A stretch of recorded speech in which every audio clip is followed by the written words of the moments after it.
카르마가 무엇입니까? 난 카르마를 믿지 않는다. 과거의 카르마도, 현재의 카르마도, 미래의 카르마도 없다. 한 남자에게 새 아내가 있었다. 10년 전에 결혼한 아내와 지금 결혼한 아내, 곧 결혼할 아내였다. 마지막으로 결혼하기 직전에 그가 죽어버렸다. 그가 죽으면 새 아내는 미망인이 된다. 깨닫게 되면 과거와 현재, 미래의 카르마에게 이와 같은 일이 일어나간다. 행위자가 존재하지 않으면 카르마들은 미망인이 된 아내들과 같다. 이제 그의 자아는 죽었다.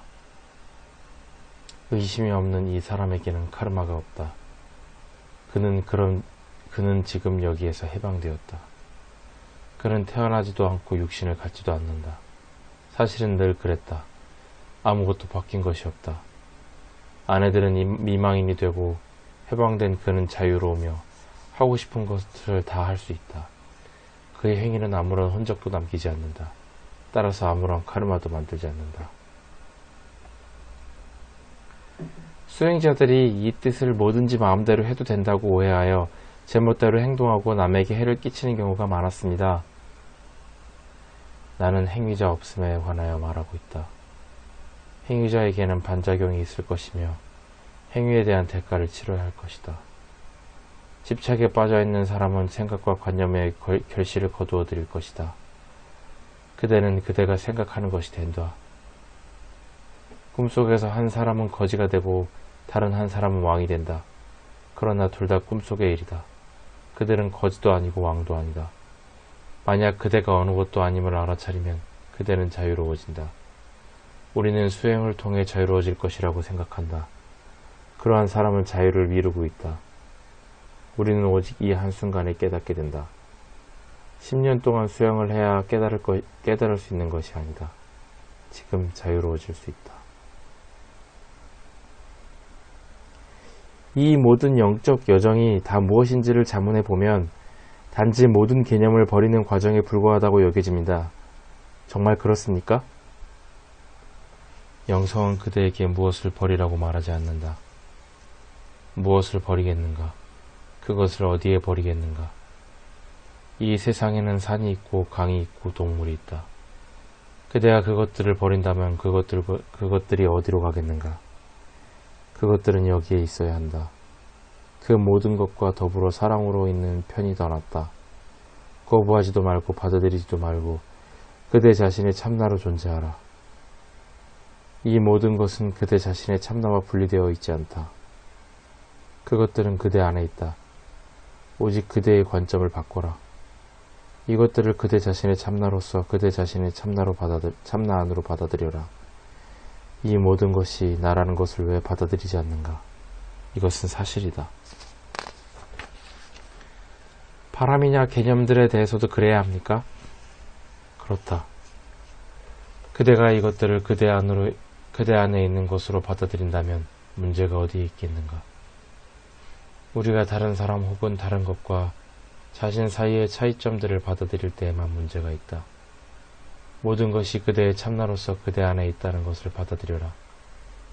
텅 비어 있음, 영원, 무엇이라고 불러도 상관없다.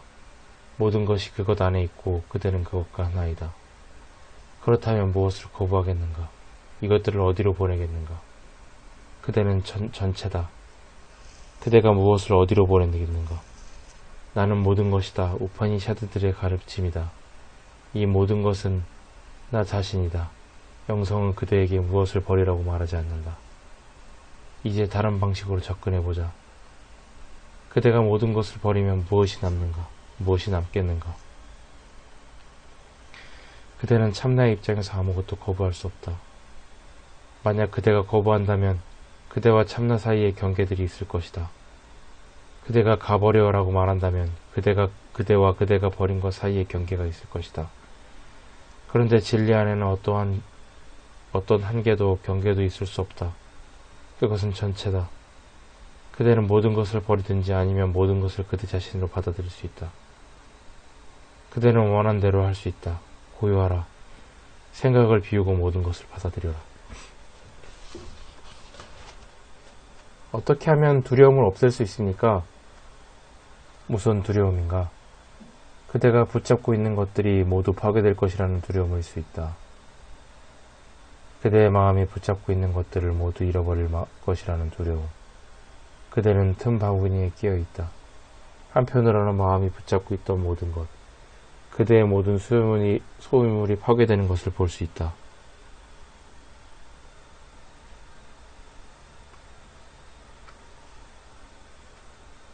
다른 한편으로는 영혼이 그대를 부른다.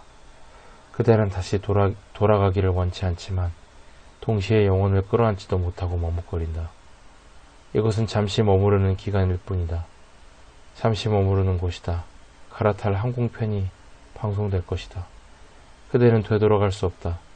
타고 온 비행기는 떠났고 그대는 환승 라운지에 있다. 안내 방송을 기다려라. 그것이 전부다. 그대는 자신이 환승 라운지에 앉아있다는 것을 알고 있다. 그러니 무엇에도 집착하지 말라. 이곳은 단지 환승 라운지일 뿐이다. 아무도 여기에 있지 않을 것이며 이제껏 아무도 여기에 있지 않았다. 여기에 집착하지 말라. 편안히 모양하도록 모든 것을 그대로 놓아두어라. 삼사라 전체가 환승 라운지다. 아무것도 또 영원하지 않다. 모든 사람이 이동하고 있다. 어떤 사람은 이곳으로 오고 있고 어떤 사람은 방송을 기다리고 있다. 자신이 환승 라운지에 있다는 것을 알기에 그대는 참 운이 좋은 사람이다. 준비하고 있어라. 어느 것에도 집착하지 말라. 그대는 집으로 돌아가야 한다.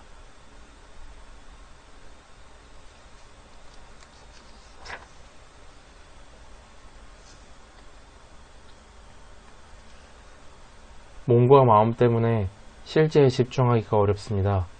특별한 환경이 필요할 것 같습니다. 어디에서든 잘 소화하지 못하는 사람에게는 특별한 환경이 필요하다. 마음에게는 머물 곳이 필요하다. 머물 곳이 없으면 마음도 없다. 나는 자유롭고 싶다라는 생각이 그대를 여기로 데려왔다. 그런데 그대는 아직 생각을 붙잡고 있다. 그 너머에 있는 어떤 것 또한 저를 여기로 데려왔습니다. 이 욕망이 이제 사라져야 한다. 그대는 지금 그 욕망 속에서 살고 있는데 그것은 이제 필요 없는 욕망이다. 평지에 있을 때 불볕더위가 온다면 그대는 산으로 올라가기를 원한다. 더위를 피하고 싶은 욕망은 그대를 눈 덮인 산으로 가고 싶어 하도록 만든다. 그대는 편안해지기 위해 더 높은 곳으로 올라가고 싶어 한다. 걸음을 옮길 때마다 더위는 뒤에 남는다. 그대는 산을 계속 오른다. 더위는 저절로 뒤로 물러간다. 더 시원한 곳으로 가고 싶은 욕망으로 인해 나는 덥다라는 생각이 완전히 사라진다. 그대는 여기에 있으면서 자유라는 생각을 붙잡고 있다. 하지만 이 붙잡음은 먼 산에 집중하도록 도와줍니다. 그것은 이미 도움이 되었다. 그것은 이미 그대를 이곳으로 데려왔다. 그 생각은 저절로 사라져야 한다. 그 생각이 가지 않고 있다면 그대가 붙잡고 있기 때문이다. 그렇다면 이 붙잡음을 붙잡고 있기 때문에 그대는 여기에 온 목적을 잊어버리게 된다. 그대는 한 번에 하나만 붙잡을 수 있다. 속박이라는 개념이 그대를 자유로 데려왔다면 이제 그 개념을 버려라. 저는 부자유하다고 느낄 때가 아주 많고 그럴 때면 저 자신이 불행하다고 느껴집니다. 맞는 말이다. 단지 그대의 말씨에서 접두사 부만 빼라.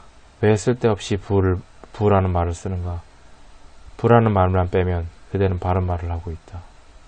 그러면 아무런 괴로움도 없습니다. 그렇다면 누구에게 이 고통을 주었는가? 제가 저 자신에게 고통을 주었습니다. 아니다. 부라는 이 말이 그대에게 고통을 주었다. 왜 그대는 부라는 말을 계속 쓰는가? 그렇게 느끼기 때문입니다. 좋다. 그 느낌을 버려라. 어떻게 합니까? 하지 않음으로써. 제게는 너무 어려운 일입니다. 무엇이? 그렇게 느끼지 않기가 아니야. 그대는 어떻게 해야 하느냐고 물었다. 나는 그대가 하지 않음으로써 그렇게 할 수 있다고 말한다. 그러니 하지 말라.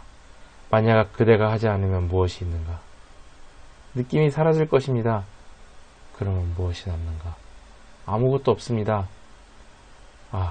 아무것도 없으면 안에서 그대는 행복한가 불행한가? 행복할 것이라고 생각합니다. 생각한다고? 그렇기를 바랍니다. 그대가 아무것도 없다고 말한다면 거기에는 아무런 생각도 아무런 바람도 없다. 행복 속에는 어떤 생각도 없다. 불행 속에는 생각이 있다. 어떤 행복이든 그 속에는 생각이 전혀 없다. 행복할 때 그대는 생각하는가? 아닙니다. 생각하지 않을 때 그대는 행복하다. 행복할 때 그대는 생각하지 않는다. 그렇습니다.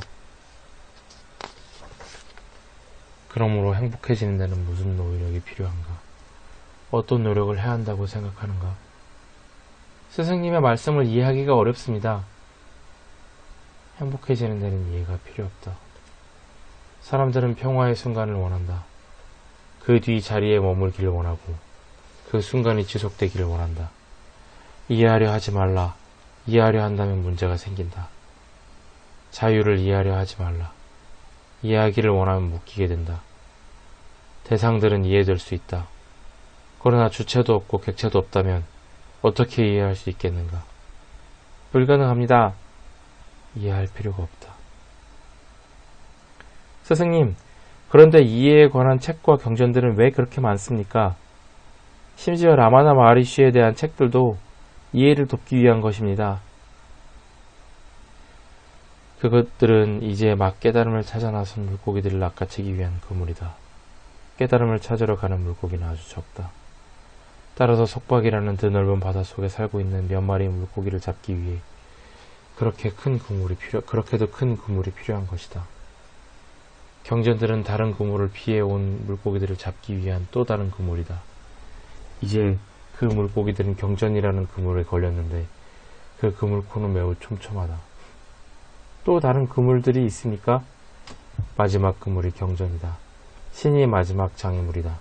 모든 것을 버릴 때 그대는 자유롭다. 신으로부터 자유롭고 경전으로부터 자유롭고 삼사로부터 자유롭다. 그대는 이제까지 배운 것들을 잊어야 한다. 그때 그대는 앞으로 도약할 수 있다. 경전들의 이해에 매달린다면 도약할 수 없다. 그 뒤 그대는 자신이 이해하려 하지 않고 있다는 것을 알아차리게 된다. 이것이 경전 넘어 앞으로 도약하는 것이다. 경전의 개념들에 집착하는 것은 세상의 지식에 집착하는 것과 다를 바가 없다. 스승님께서 사마디 상태에 계실 때는 무슨 일이 일어납니까? 그것을 자유라고 생각하십니까? 그대는 언제 이것을 생각하는가? 사마디 전인가? 사마디 후인가? 사마디 중은 아니다. 그러므로 자유 이후에는 다른 생각이 일어나지 않도록 사마디를 늘 지속시켜야 한다. 우선 자유와 속박이라는 개념들이 어디로부터 오는가? 이것을 발견하라. 자유를 얻기 위해서가 아니라 그대가 이제까지 해온 일들을 원래대로 되돌림으로써 발견하라. 하지만 되돌림이나 포기도 행하는 것입니다. 텅 빔이 본연의 위치다. 붙잡으러 노력하는 것은 텅 빔에다 무엇을 첨가하는 것이다. 지금 나는 전에 한 일을 원래대로 되돌린다. 나는 붙잡고 있던 것을 놓았다. 속박이라는 관념은 그대의 본성이 아니다. 그대의 본성은 늘 자유다. 머리로는 알겠지만 그래도 여전히 아니야. 그대의 본성은 자유다. 그대가 그대의 본성이 아니라면 그것을 찾지 않을 것이다. 그대는 자유를 찾지 않을 것이다. 모든 사람이 집으로 되돌아가기를 원한다. 모든 사람이 자기의 진정한 본성으로 되돌아가기를 원한다. 자유가 그대의 본성이다. 그대가 자신 위에 얹은 것, 불행하다거나 속박되어 있다고 하는 그런 개념들은 관념에 불과하다. 상상으로 만들어낸 개념이다. 그러니 버려라. 그러면 그대는 나는 무엇을 하고 있다라고 말할 수 없다. 그대가 강한 상상력으로 인해 방 안에서 유령을 본다고 굳게 믿는다고 가정하자. 그래서 유령을 물리치기 위해 어떤 사람이 온다. 그 사람을 유령은 내쫓았다고 말한다. 사실은 어떤 유령도 내쫓음도 없었다. 그대의 본연의 상태로 되돌아온다는 것은 이런 것이다. 그러므로 처음부터 이것은 그대의 문제였다. 자, 이 중요한 문제를 어떻게 풀어야겠는가? 되돌리는 것도 행하는 것이다. 노력하지 않는 편이 더 낫다. 이것을 이해하려 하지 말라. 되돌린다는 것은 그대가 이제까지 읽고 듣고 보고 느낀 모든 것을 잊는다는 뜻이다. 그것이 자유로 돌아가는 길이다. 그 밖의 모든 것들은 그대에게 첨가된 것들이다. 모든 지식들은 사회, 부모, 교회가 그대에게 첨가한 것이다. 저는 자유로 돌아갈 수 없다고 느낍니다. 자유는 이미 여기에 있기 때문입니다. 그래, 그렇다. 그럴 때는 여기에서 멈추고 이해하지 말라. 그것이 전부다. 이해하려고 노력하면 다시 시작된다. 머리를 한 방 맞은 기분입니다. 부드러운 한 방이다. 이해하려 애쓰지 말라. 우리는 생각하지 않으려면 노력이 필요하고 욕망들은 자연스러운 것이라고 느낍니다. 그러나 사실은 정반대입니다. 그것은 환영입니다. 그것이 우리를 묶고 있습니다. 질문이 일어나면 저는 그 생각을 따라 근원으로 갑니다. 텅 빔에서는 질문이 없습니다. 참나에 이르고 나서 보면 그대가 참나 아닌 적이 있던가. 아무것도 이해할 필요가 없다. 이해하려고 했을 때 마음의 작용이 일어난다. 이 마음의 작용은 그대를 그릇된 방향으로 데려가는데 행위이다. 이 마음의 작용은 그대를 그릇된 방향으로 데려가는 행위이다.